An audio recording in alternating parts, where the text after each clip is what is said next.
what I want to do is instead of coming at it hard, I want to just kind of do a bit of a wind in, right? We keep it loose, we keep it Right. open, we keep it comfortable for a while. And when the time is right, then we can transition into card number one of the tarot. Okay. Yes. So I think it's been an interesting it's been an interesting process thinking about how to approach card number one of the tarot. And the more I thought about it, the more I worked into it, the more I kind of cast my faculties at it, the more things started showing up and coming in. And what I figured out in the end is there's probably 1,000 different ways to approach any of the cards in the tarot. 1,000 different lessons you can get on those. Yes. I could Yes. take the road of color. I'm going to grab card number one, by the way. Sometimes I wonder if that is the journey I need to have, almost like the other items. And sometimes it appears that some of these other items that I'm actually not pilfering through, going through, are actually connected in some manner to what I'm looking for. Huh? It's kind of weird. It's like taking a magnet as an example. You draw it along, you'll see other items kind of attracted to it momentarily Yeah. before you get to it. It's that way it seems sometimes. Not all the time, but just Yeah. sometimes it seems that way. So So yeah, right. I'm going to hold it up here. I think you probably got the email, but yes. um, that's the one that I have. I actually have another deck too. That's a white deck, but you can see one of the differences between yours and mine is I've got a golden chalice to my right leg, left leg. Sorry, golden chalice. Right? Can you see that? Is it too close? Sitting on the Well, stand it is there. a chalice versus an hourglass. Yeah, right. And so it does convey a bit different things, but Right. ultimately the essence of it is the same. But I think what would be a useful starting place would be to go into and open up the idea behind what the tarot was supposed to do, what it's supposed to accomplish. Yeah, because you've got these people now, reading the tarot, and it's always invariably something like, should I be with my significant other? Am I going to get rich? It's all these kind of cultural things, isn't it? And we've Right. talked about. I'm sorry, I'm going to have to erase this. We'll No, get you're back. good. You're We'll good. get back You're to good. it Thank you. sometime. Yeah, we'll get back to it sometime. Um,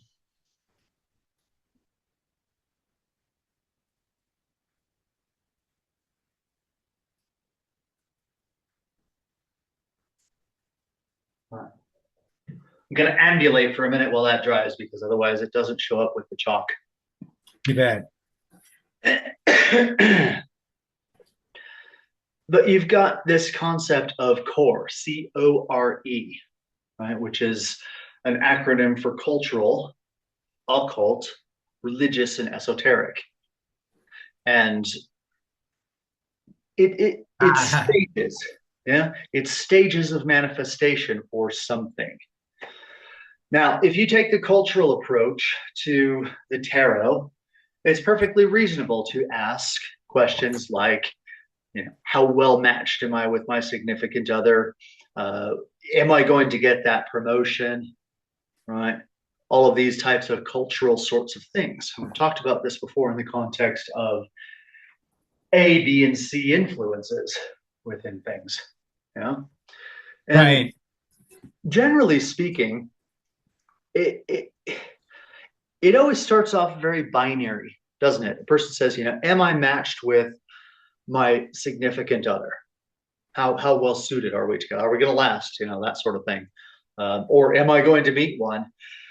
And you can almost always tell the cultural approach to something based on how the question can be formulated mathematically, which is always something along the lines of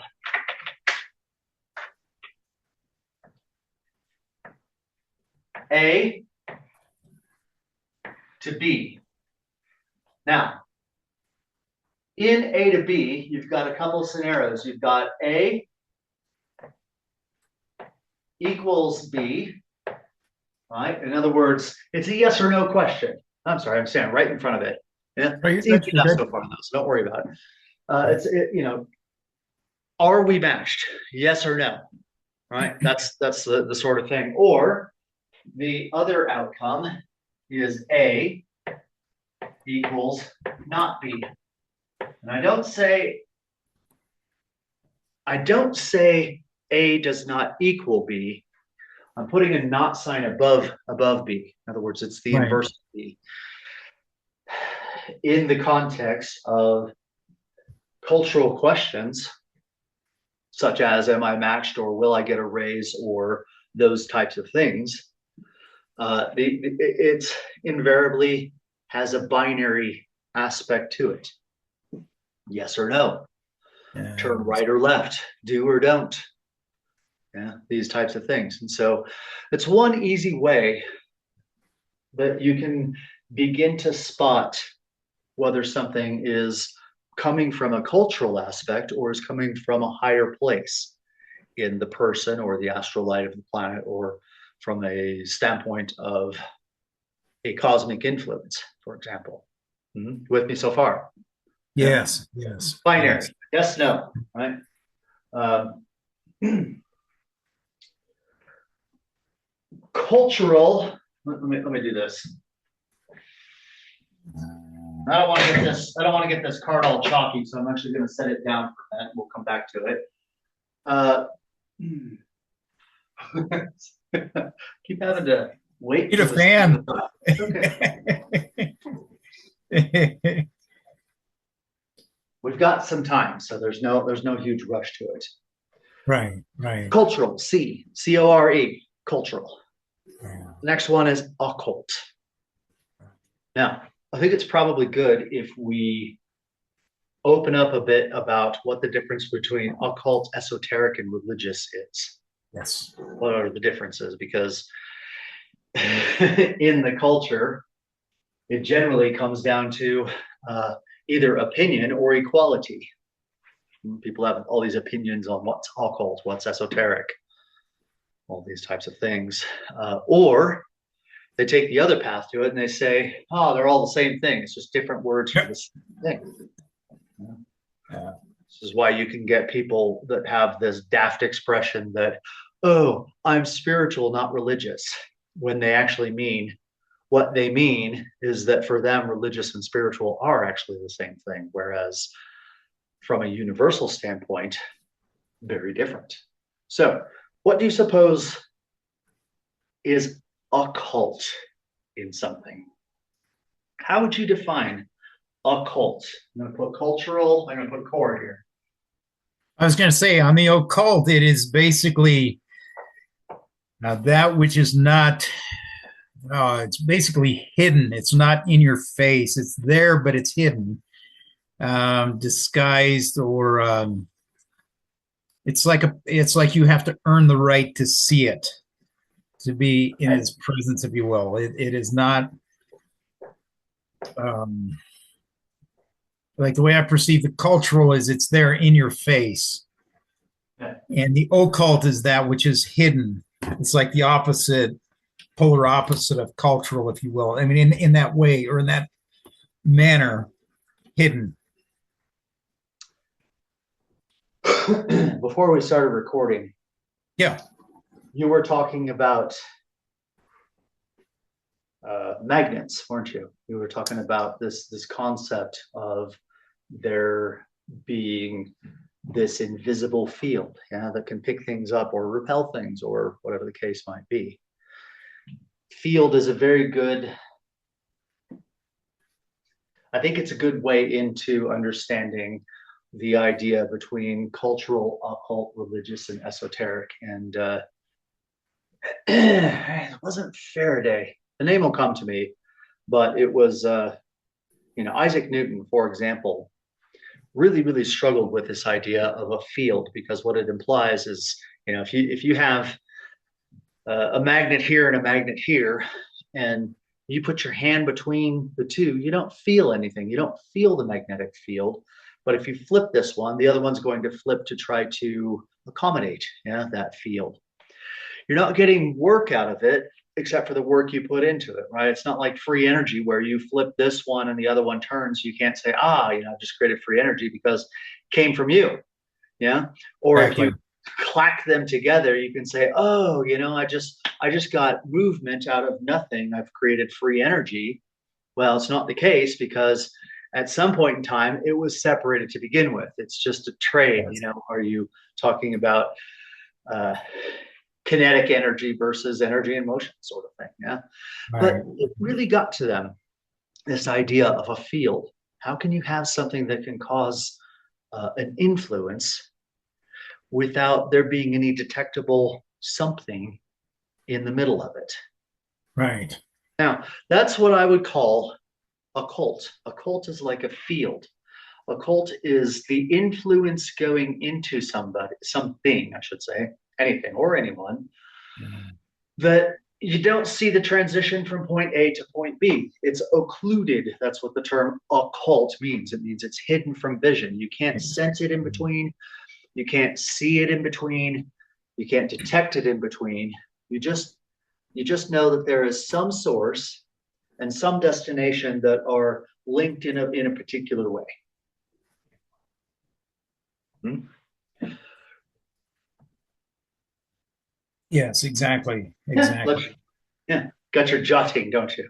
Yes. Good, I good love my deal. chalkboards.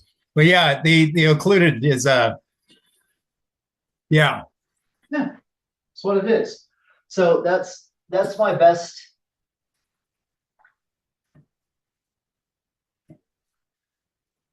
best short explanation or for what it means to have something that's occult. It's the un it's the non-obvious force field or field, I should just say. right. Non-obvious field that influences something. Hard to know beyond that. I mean, it's 2025 and we still don't really know what a magnetic field is. We know what it does. Exactly. Now, that's esoteric. I'll continue this field analogy. So something occult is like a field. Something esoteric is what you can do with it. Okay, so someone else discovered that if you intersect something copper, right, you move copper through a magnetic field, it creates electricity. It starts pushing electrons around. Yeah? And so this is how a generator is made. And conversely, how a motor is made. You put electricity into a copper wire and it will move magnets. Yeah? This is the electromagnetic side of things. That's esoteric because you don't necessarily understand the force at play, the occult aspect at play, but you do understand what you can do with it. You make this esoteric discovery of if I slice a magnetic field with a copper wire, then I can get work out of it. I can light a light bulb. I can do all these types of things. Yeah, and you've seen is one of the coolest experiments that I've seen with this is, you take a magnet, small neodymium magnet, and a copper tube, right? Small enough so you can drop it in. You drop it down the copper tube, and it slowly falls. Isn't that interesting, right? And then it finally plummets out the bottom. And of course, the esoteric aspect of this that they've worked out is that because when you move a magnet in the presence of copper, it creates electrical movement. Then they figured out that what's happening is that as those electrons are getting scattered, they're creating hysteresis loops around the magnet as it's dropping down, which is slowing its descent. Yeah, and where does that energy go? Well, of course, it goes in the form of heat ultimately. But this is the esoteric side of things because you can take the unknown, you can say, okay, fine. We don't know what a magnetic field is exactly. We don't know, right? But we do know certain things about it. Certain things, such as if I drop a magnet through it, it'll slow it down. If I cut the wire through the magnetic field, it creates electricity or produces electricity as it's in motion. Uh, which then leads to, you've got these facts, right? You've got, I don't understand magnetic fields, but if I do this, this is what happens. That's esoteric. That's the Right. kind of knowledge that you couldn't get without knowing that an occult aspect has taken place, or at least is in process. Okay. Now, this is the first time I'm putting it like this, by the way. It's not bad. Yeah. Not No. bad, right? I mean, I've never put it this way before, but if you get on the frequency of something, Yeah. you then begin to be able to see how you can relate it to other things. Yeah. And so now we go to, so we've got the occult aspect. It jumps over to the esoteric aspect. You can make electrons move in a conductor with it. Yes. Then it goes to the cultural aspect. Well, fantastic. Yeah, now we've got lights and we've got internet and we've got monitors and cameras and my camera's thinking about following me. So yeah, let me keep my hands pressed. That's the cultural aspect of it. Right. Right. Now, It's what do you suppose the religious aspect is? I mean, the cultural is pretty obvious. What would you say the religious aspect, still staying with this analogy of electromagnetism that we've got going?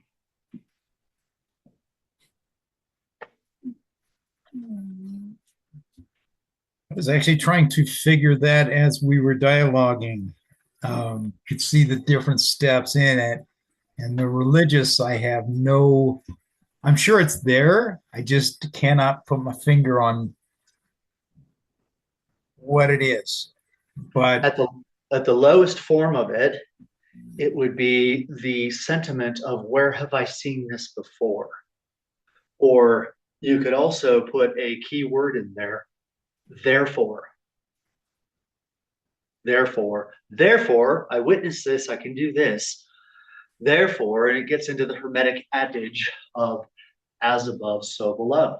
below, right, right. In other words, if I want to induce something akin to a current in myself, what needs to pass through what and in what way to be able to do that? Now, I'm not talking about shooting electricity and like some No, superhero no, or villain out of your fingertips, right?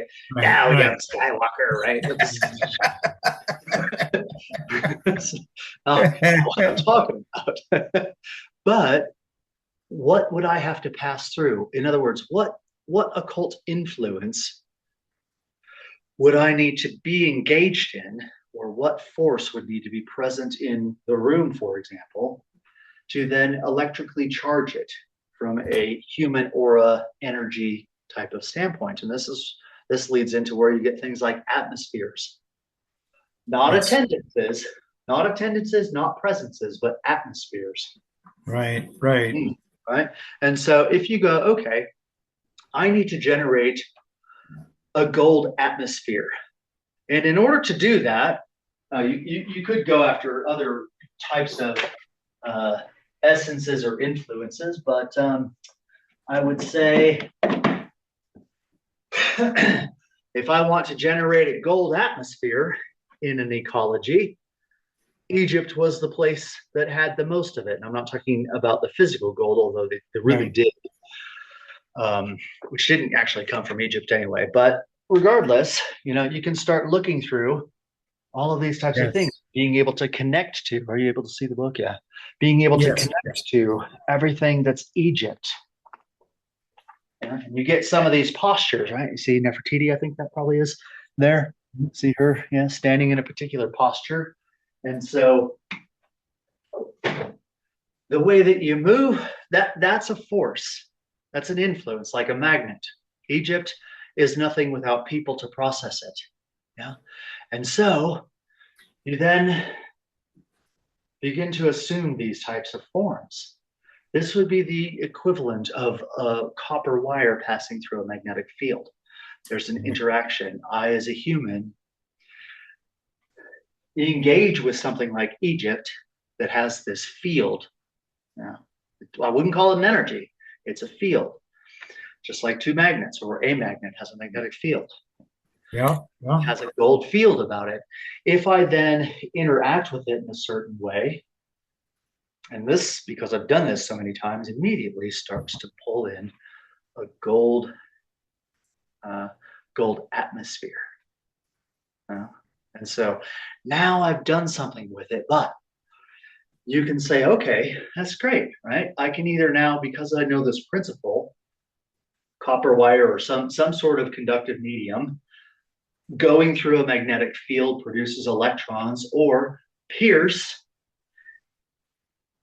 in the field, having movement, my own complex movement or mental or emotional movement within the field of Egypt creates an electrical atmosphere of gold in the room.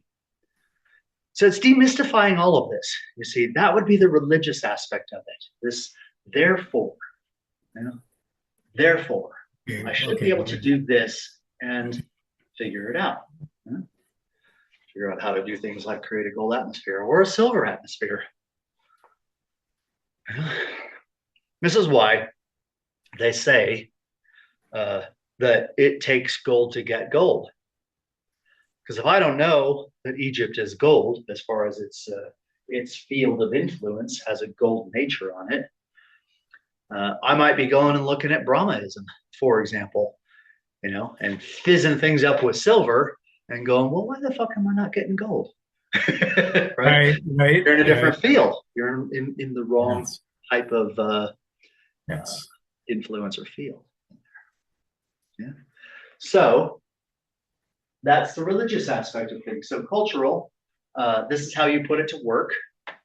And, okay, so let's, at the very high bar of the cultural side of things, let's say that I wanted to protect a room from someone coming in that was of the wrong frequency. Like the eminent wave room, for example, that I only do this kind of work in. Right. All my other work in this house takes place in other places. It never takes place in here. And I work out, because I've done all the research, that gold will anesthetize somebody. Gold will actually, if you have enough of a gold atmosphere, they become immobile, solid, that sort of thing. And that light blue, like sky blue, has a stripping quality to it. It will strip anything lower than itself. And this is where you get, by the way, the colors of the death mask here. You've got the light blue and the Yes. gold in there, to protect something that is sacred. How you're in. Sacred, right? And Right. so you learn how to do this, or you learn about the facts, and you say, okay, where do I get gold? Great. Where do I get or where do I get I'm sorry, where do I get gold? Egypt, right? Where do I get blue? Sumer, I should say. Because they didn't get it, by the way. They didn't have the lapis lazuli there in Egypt. They imported it from the Sumerians. I don't know if you knew that. No, no, did not know that. So, To go into right, that. that lapis blue that they have in Right. much of the Egyptian type of stuff didn't come from Egypt, of course. They were Uh, they were also the first culture to actually recognize blue. yeah, Prior to then, they didn't have a word for blue. yeah, People yeah. had no concept of All the blue. way up until after the time of Homer, actually. Yes. The Iliad and the Odyssey and whatnot. But so if I understand where those fields are, then I can go rub myself against them, get in the presence of them, and be able to generate a golden blue barrier around here, so that if someone tries to come into this room, it will anesthetize them unless they're of the right level, and B, strip off anything lower than level 4 in the astral light. So 5, 6, and 7, keep it at the door. It's what we used to Right. do in Right. meetings. Yes. Or if a silver atmosphere is required, then they'd walk around the room and induce silver type of thing. You understand? Yeah, that hand movement. Yes. Seen that before, haven't you? Yeah. Mhm. Eh, Whereas a gold movement, by the way, is yes. yeah, very fixing. Yes. That will induce a gold atmosphere. Yes. As an aside, okay, it's the esoteric, isn't it? But that's the high end of the cultural, isn't it? If I were to say, this is what I need for this ecology to be able to survive and actually contain something, gold is containing, I'm going to need to have technology in myself to be able to contain it. Now, if the culture of the culture were to get a hold of it, then of course they would figure out ways to misuse it, wouldn't they? Yeah, exactly. Yeah. Exactly. If they could bottle how to create an essence or how to create an atmosphere, I should say, they'd end up selling it on eBay, wouldn't they? Or Yeah. Amazon, you Yeah. know, bottled essence. Just open this and the room fills with Egypt. If they could, they would. Yes, exactly. Yeah. Exactly. Right. So, going back to the idea of the tarot, there's always four approaches into something. There's the cultural, which is generally binary. Am I going to meet a tall, dark stranger or a Right, right, cultural side of things? The occult really has to do with the reading itself, because as the reader, if they're any good at what they do, as the reader lays the cards out, this is an interesting thing, by the way, uh, about tarot. It doesn't work the way that people say it works. Can you divine the future from it? Yeah, kind of. But the mechanism at play that's occult that people don't understand is that it's the very fact of putting the cards out there that brings in the frequencies of what the future are going to be. And so if you get a shit reading, all right, just nothing but death and change and destruction and the moon card and the green man and all if you get one of those readings, if you have any sense about you, you'll say, okay, thank you. And then you'll say, can we do it again? Right? Mix up the cards and all that sort of thing. Because if you don't, what you've then done is you have invited all of those six frequencies in, or seven actually, in the case of the kind of classical as above, so right, below reading. right. And you say, this is the type of energies or forces, I should say, at play in this aspect that I'm trying to divine. And if the reader's any good and they actually have kind of a connection with these different cards and the influences that they present, then because of that connection, you will then have the attendance of those seven influences around you as you go forth and you try and meet your tall dark stranger or this type of thing, but you're carrying those things with you as you do so, and it's going to influence how that happens. You're not divining the future, you're making the future Yes. by what you choose to allow to attend you. And so if the reading is not the kind of outcome you want, keep doing it until it is, and then walk away with that. And you've got the nympho ability and the hierophant and all of these things, resurrection and all these things that would promote a particular industry for you. Now, don't be afraid of certain things. I'll give you an example. Uh, for example, um, yeah, a common question would be people will ask, is my financial situation going to change? Right. Well, you sure as hell would like to have card 10 in the mix if the answer is yes, wouldn't you? Because that has to do with change. Yeah. You might even want to have the hanged man in there, putting yourself in a different situation type of thing. So people have it actually very much backwards in the way that tarot works. It has to do with fields of influence that after a reading you then carry with you. Yeah, whether maybe it's your own reading. You sit down on the floor and you place everything a certain way. You know? And heaven forbid. Let's see. Sorry, I get funny, yeah, when I get heaven forbid you forget to remove that card. Yeah, the Ah, fool. yes, Heaven yes. forbid you forget to remove the fool when you get that new.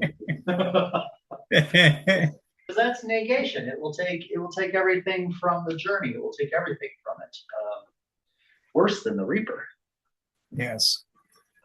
Anyway, so that's a different level, isn't it? But the idea that the occult is the fields at play in a tarot reading, you may not understand. Well, you will later. You will today, but you may not understand why the juggler, or as it's called in the read wait deck, the magician, or these types of things, white card number one, has the attributes that it does.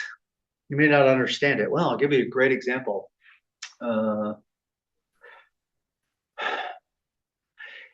In the long version of the description of the cards in, what was it, Journey 14 or something like that, where it talks about, it spends 3 or 4 pages on each particular card.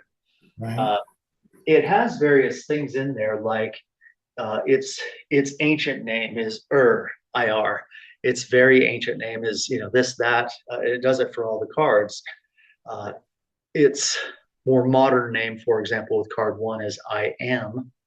I am.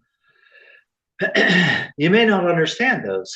You may not understand why those are there. That's occult to you. But it's going to drag that influence with it. It's going to drag that influence of or I am with it into anything it comes into contact with. So that clear? Makes sense about the occult nature of a tarot card. Okay, good. Religious might be tough to get through at this point in time. We'll probably work into it a bit later, of like, where have I seen this before, or where else Right. does this type of thing apply? But that's the religious thing.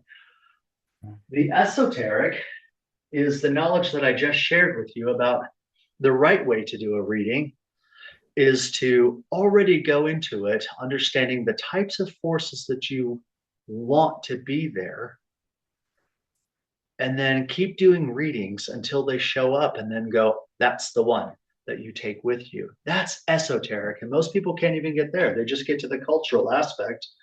They go, okay, there's certain fields in the mix. Am I going to meet that tall, dark stranger that I've always wanted to meet? You've got the Reaper and the, everything else showing You're up. going to. And they're oh God, this type of thing. And they go away completely dejected. And, Right. in this kind of tizzy. And meanwhile, the tall, dark stranger walks by as they're like, no, I can't believe my life. And, all that stuff. And they never see it, right? Because they didn't bring those influences with them correctly. So the esoteric aspect of this is to keep doing the reading until you've collected the right kinds of influences in your aura. And you go, great.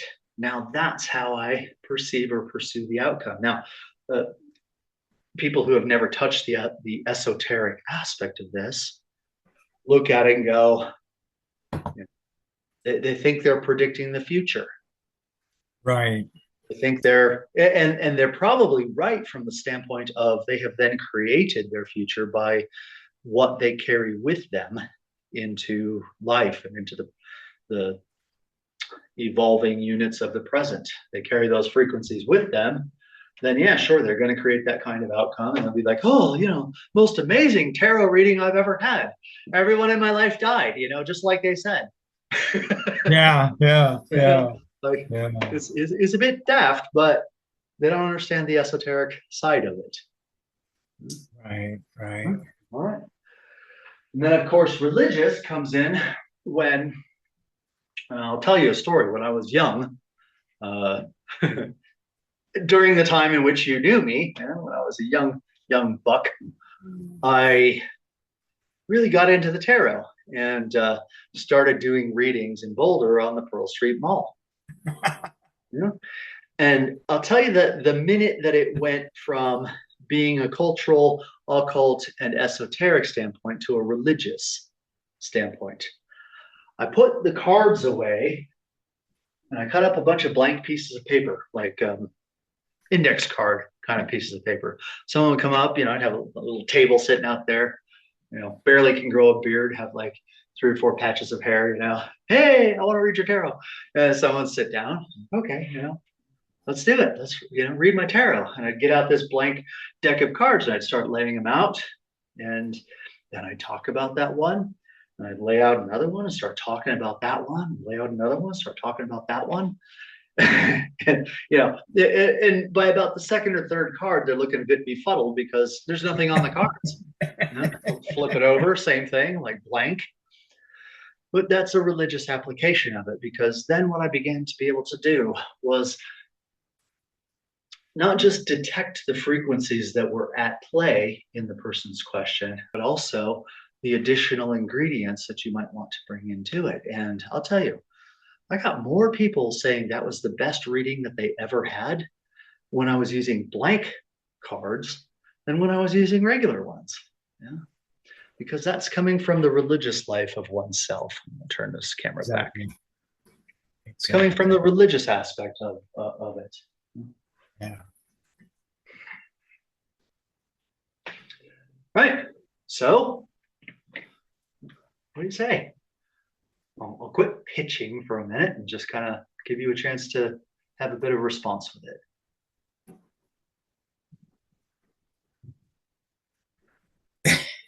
I mean, so far, this is probably the best lesson on tarot you've already had. So, yeah, it's interesting because I love the approach. Absolutely love the approach. Usually, when people approach the tarot, they're driving at it instead of opening it up. It's like they're trying to crack it open, like taking a nut and trying to crack it open. If that makes sense. So it's very driving. I like your approach a lot. It's more of a, oh, what am I trying to say?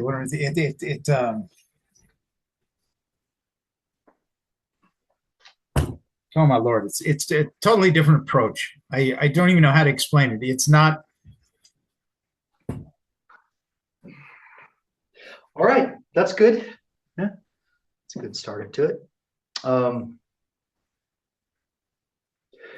Let's talk a little bit about the history of the tarot as we know it today. And you'll see after I'm done kind of working into this aspect of it that it's actually much more ancient. That the history of the notion of the tarot is incredibly ancient, but the history of the tarot, like we tend to know it today, right, with the various cards and all that, really dates back to the period of like Renaissance Italy and Milan and these types of things. You've got a couple of families that, and you may or may not have heard of, like Medici, right? Cosimo Medici, or Visconti family, or the Sforza family. These types of families were banking families in Milan. When you're talking about like the Visconti and the Sforza family, mostly in Milan, the Duchy of Milan, and you've got the Medici Bank. But Cosimo Medici was an interesting fellow because he was very, very much interested in supporting and also practicing esotericism. During that period of time, the Corpus Hermeticum, the body of work about Hermeticism, had been translated into the modern tongue, Italian and whatnot at the time. Yeah. And so it was the first time that type of thinking had left Greece, and before that had left Egypt. And so when people say that the tarot goes back to Egypt, what they don't realize is that yes, it does, but by a very circuitous route through places like Greece, places like Persia, places like even Babylon, later phases of Babylon, right, which is where you get the influences of things like Kabbalah, the Jewish mysticism, Kabbalah, mixed in, and so you've got these powerful families that are both very interested in occult and esoteric things and are patrons of those types of arts. And so they contracted the people that understood things like the corpus hermeticum and the aspects that went along with, or even in some cases predated, Kabbalah. Pardon me. Contracted them to say, okay, this is really great, right? But let's preserve it in a form that will save it for future generations. And so the artisans of the time were like, okay, fine, let's do that. And so they make these paintings, they make these drawings, these artistic types of things, and then they stamp them all out on a deck of cards, create a game out of it, which gets people infatuated. You know, the latest rage, oh, the game of tarot, right? You know, and all the card games that we have originally came out of that, poker and whatnot. Um, and it was a way to preserve that kind of knowledge for the future. So, did they have the major arcana in Egypt? No. The reason why it has 22 major trump cards, or 21 plus one, is really because of the Kabbalistic influence on it. And each letter of the Hebrew alphabet, for example, corresponds to one of the tarot cards. You see in the read wait deck, you've got this figure, you know, like this, and he's got one. Actually, it's one finger pointing down, but he's got, you know, one arm up, one arm down. This the card one, the magician, that they call it. And then on the table in front of him, he has a sword, a cup. In his hand he has a wand. Actually, that's what's happening in the upper hand. He has a wand, and they've got a sword, a cup, a pentagram on Yes. the table, yeah, Right. and of course the wand. Now, the shape that he's standing in with his wand looks just like the Hebrew aleph or aleph. Yeah, it's that kind of it's that shape, isn't it? If you look it up, you'll see what I mean. I'm not going to even do it justice by trying to draw aleph on the board, but easy enough to look up. So. Um, so there's all this kind of hidden symbology within it. And if you know something, you can make your own tarot. Yes. You don't have to make 22 cards. It just happens that the most common one that survived to our day included Kabbalistic aspects to it, included Hermetic aspects to it. And I alluded to the Hermetic aspects from the standpoint of those four symbols. The wand represents fire. The cup represents water, or the chalice represents water. The pentagram represents earth, and the sword represents air.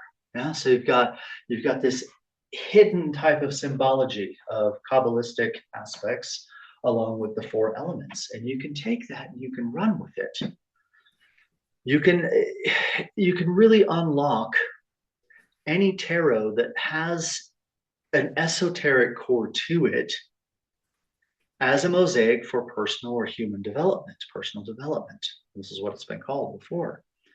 It wasn't necessarily meant to, win money at poker. That's just what kept it popular in people's hands. It's kept it surviving to this day. And I'll give you another example. Botticelli, who was around the same time, an artist around the same time.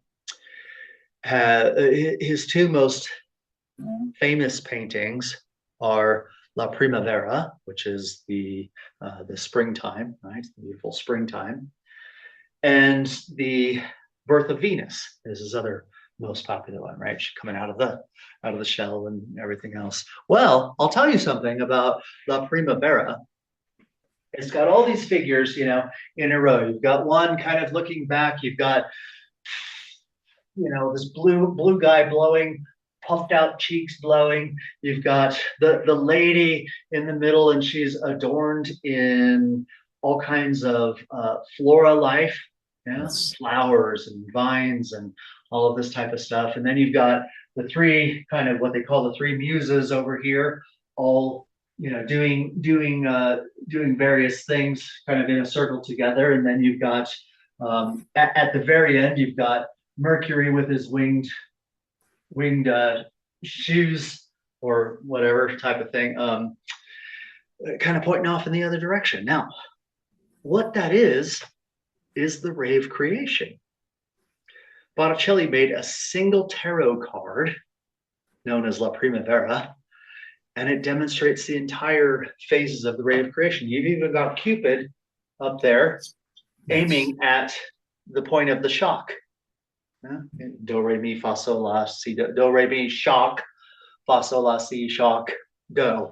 And do, Mercury of the next octave, is going the opposite direction because that's the ascending ray of creation. Whereas the blue man down at the very end, kind of chubby cheeks and blowing wind, yeah, at the next character in there. I'm not going to give the whole thing away, but has to do with the moon, the other side of the end of creation. Right. Yeah. Right. Projecting something back up the ray through the various mediums along the way. So it's a single tarot card conveying esoteric information about the ray of creation. And if you know what you're looking for, it's pretty obvious. Other weird things about that too is that no one's feet are touching the ground. Yes, correct. Yes. Look closely. Everyone's kind of hovering a little bit above the ground. Yes. So there's an example of another tarot. It's a one-card tarot, but it's a tarot nonetheless.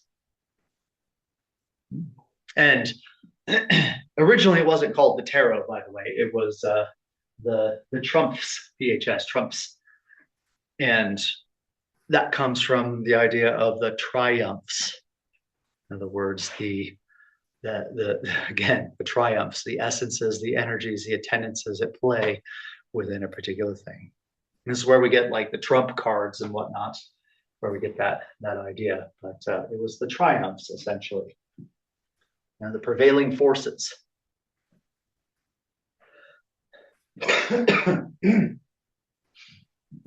All right. So, like I said in the email, I would absolutely be happy to go into pretty much any tarot deck as long as I understood the esoteric symbology behind it, which in many cases I probably would.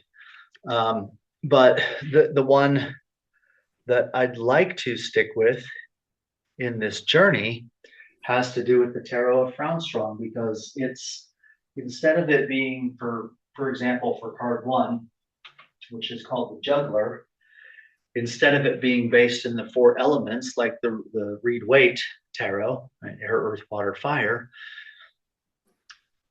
it's based in the all planets realm. Starts off in the all planets realm of the ray of creation, which has to do with Fatem, Fatem, or the fates. You familiar with the fates? Yes. Okay. Right. They said, and it's really astrological and alchemical would be the basis of the tarot of Frown, but the fates represented by the seven. I'm going to use the word planet in a very specific way because in Greek, planet just means wanderer. Yes. Yeah, it doesn't mean what it means in today's scientific terminology and acumen. It just means wanderer in ancient Greece. And so they would look at all of these bodies in the sky, and so long as they were moving on the backdrop of the fixed stars, the sidereal aspect of the night sky that they look at, they would call them the wanderers. And so that's why they also include the sun and the moon, right? And so you know this, don't you, that the general flow from the sun outward, so you've got sun, we're going to just put it off to the side here, but it's not part of this explanation. The first one that you have is Mercury. That's the first planet you have, all right? And then you've got Venus. Then you've got Earth, which we'll leave out of this, but Mercury, Venus, Earth being the third planet from the sun. A little divider here. Then you've got Mars.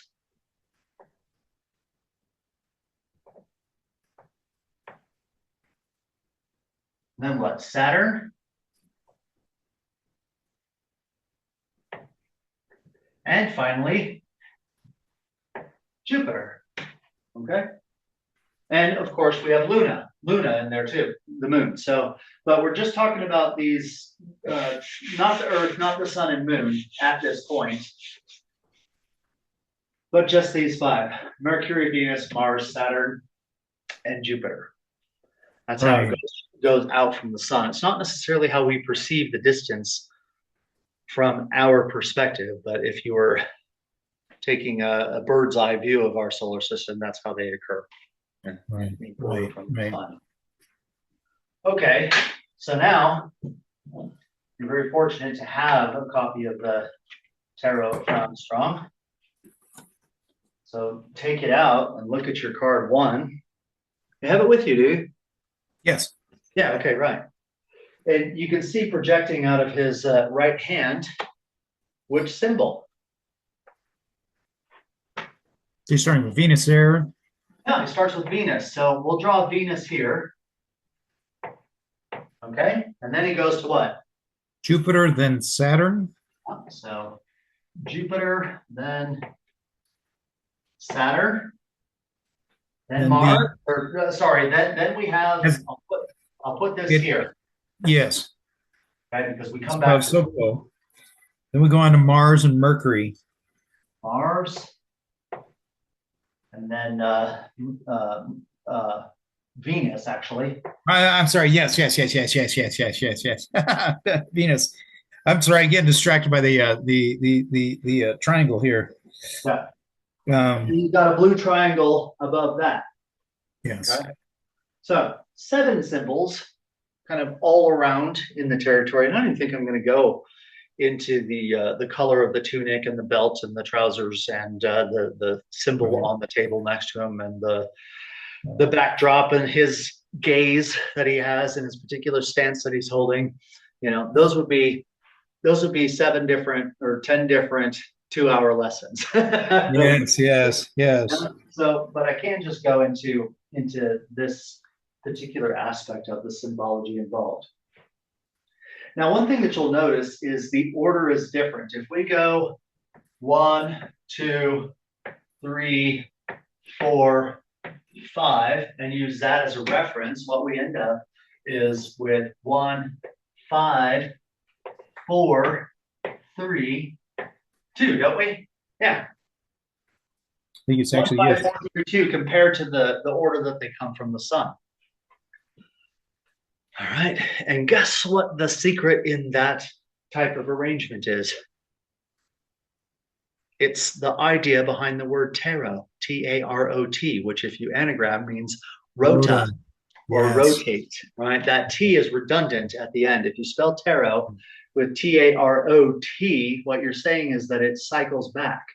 If you just spell it with T-A-R-O, you can rearrange the letters and get the word rota, which is the root word of the word rotate. Yeah. But this is some of the hidden symbolism behind the idea that it goes 1, 5, 4, 3, 2. In other words, it kicks off at this end and goes backwards that way. So you've got him throwing him out of his transmissive hand, his right hand, going in this particular order. But then hidden within the order is the fact that it goes the other way. And so what it shows is 2 different phases of personal development. All right, are you with this so far? Yes. So there's a bit of a secret symbolism going on in the very order of how things are being thrown. But now let's move over here. Again, I'll ambulate around while this bit dries. Actually, now's a good time to pause and